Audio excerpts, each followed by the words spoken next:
After more than 17 years as the Republican Senate leader, Mitch McConnell is stepping down.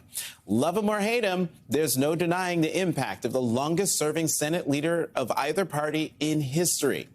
And while McConnell remained a voice for the Republican establishment, even he came to realize he couldn't withstand the chaos unleashed on the GOP by a man he didn't like much, Donald Trump. But McConnell's greatest achievement has also been a gift to Trump, a man who didn't like McConnell much either. McConnell used the Republican president to achieve a long-held goal: remake the federal judiciary. He did so by confirming more than 200 mostly young and conservative lower court judges. And he paved the way for a conservative supermajority on the Supreme Court by shepherding 3 Trump nominees to the high court's bench and breaking some of his own rules in the process. But wait, there's more. McConnell also voted to acquit Trump during both impeachment trials, including on charges of inciting the insurrection. And though he blamed Trump for January 6th, McConnell claimed that the very courts he stacked to help Trump would somehow hold him accountable. There's no question, none, that President Trump is practically and morally responsible for provoking the events of the day. We have a criminal justice system in this country. We have civil litigation. And former presidents are not immune from being accountable by either one. See about that. Joining me now, Charlie Sykes, MSNBC political contributor and columnist, and Daniela Diaz, congressional reporter for Politico. Charlie, Daniela, thank you both very much for coming to the show. Charlie, your thoughts on McConnell's legacy? Well, I do think that you've pinpointed 2 of them. Obviously, the transformation of the federal judiciary, the Supreme Court. But I do think that his legacy is defined by what he did not do in February 2021, when he knew that Donald Trump was guilty of fomenting the attack on the Capitol. He thought that perhaps he could refer this to criminal prosecution. But if he would have voted in favor of conviction, we would not be in the political moment we're at right now. And of course, the great irony is that the judiciary that he has done so much to create may also let Donald Trump off the hook. So this is the great irony that, he says that all of my principles, are safe, when in fact, I think that he understands that he is yesterday's day, that he has been sort of the brake on Trumpism up until now. And after he leaves, that's gone. The dam breaks, the metaphor. Right, and that is a great segue to the question I want to ask you, Daniela. Does McConnell's leadership departure mean the total takeover of Republican leadership in Congress? We already know that Trump and Speaker Johnson speak on a regular basis. It's inevitable that Trump is going to play a role, Jonathan, in whoever ends up succeeding McConnell as Republican leader.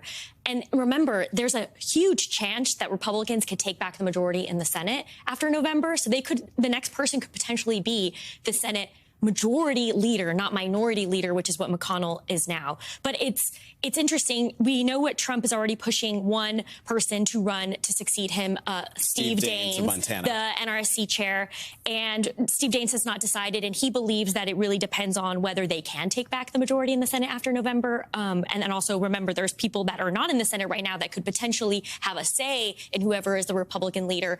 Someone like Carrie Lake, who's running in Arizona, could, if she wins that seat, could have a vote toward this. So it's really interesting because it is going to mean that Trump is going to have a huge say in who is the next leader, even if he might not even win the election, Jonathan. Just something to know. Yeah, that's right. One more question for you, Daniela. The 3 Johns, Barrasso, Thune, and Cornyn, who are in the leadership, are they toast in terms of their chances of being Senate leader, Republican leader? Well, there's still 9 months until the election, right? So let's remember that. I think Right now, they're going to fight as much as they can. Remember, the Senate tends to be a bit of a more independent body than the House when it comes to how a lot of these senators vote. A lot of them look at themselves in the mirror and see a future president, as I've noted before in my reporting. So they will obviously make their own decisions, very individually minded Republican senators over there. But it's important to remember they only need a simple majority. It's not going to be the majority of the Senate. So that's something to keep in mind. And Charlie, McConnell is the only Republican Senate leader who's not already endorsed Donald Trump. Here's what he told reporters on Tuesday. Senator LaFoon came out, he endorsed Trump. The other lieutenants have endorsed Trump. Why are you holding out and endorsing your likely nominee? I don't have any announcement about that today. Charlie, is there any universe in which McConnell does not endorse Trump? Yes, a rational political universe that we do not inhabit. This is a very interesting question because what does he have to lose now that he is not going to be the majority leader? You know, Donald Trump has attacked him, has vilified him, has used racist slurs against his own wife. He lost him the majority in the Senate. They haven't spoken since December of 2020.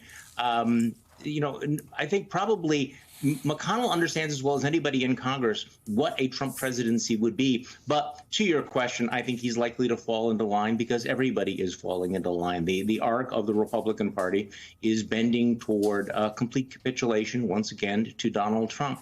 But of course, this is ironic because, again, he's going out with a whimper in some ways by endorsing the man who has insulted him, who has who he knows is not on the same page. He understands that a Trump presidency means the abandonment of our allies in NATO, the abandonment of Ukraine, all of the things that he claimed in that exit speech that he really, really cared about. But he's probably going to bow the knee to Donald Trump anyway. You know, can we talk about Speaker Johnson? Because as I was talking with Congresswoman Balint about, here we go again. They kicked the can down the road. We've got another deadline on March 8th. Is there any confidence on Capitol Hill, Daniela, that that Speaker Johnson can actually get a deal done to avoid a shutdown on the 8th, to avoid a shutdown on the 22nd, and to ultimately avoid a 1% cut to the budget if they don't get anything done by April 30th? Jonathan, I've covered the last two speaker races, the two that have happened in this Congress alone. I'm on Capitol Hill every day. I talk to Republicans every day. There's a lot of lack of confidence for the speaker. Of course, remember, they voted for him because he was so new and he didn't. And it's very obvious that he doesn't have the experience that other leaders before him have had. But he was able to come up with 6 appropriations bills and reach a deal with the other 4 corners on something like that we weren't expecting and came out right before March 1st. And so the thing to keep in mind, Jonathan, is these next 6 bills that they have to put through for that March 8th deadline, for that second deadline, now are going to be a lot more hard. There's a lot of poison pills, as Democrats call them, riders that could be potentially difficult for Democrats to support, abortion policies, different things like that. That could be so-called culture war stuff. Culture war stuff that a lot of Democrats are not going to support. And remember, it's going to need a lot of Democratic support to get it through the lower, as we call the lower chamber, the House chamber, just because of that really slim majority. So it's going to be really, really tough for Speaker Mike Johnson. It's going to be a true test of his leadership.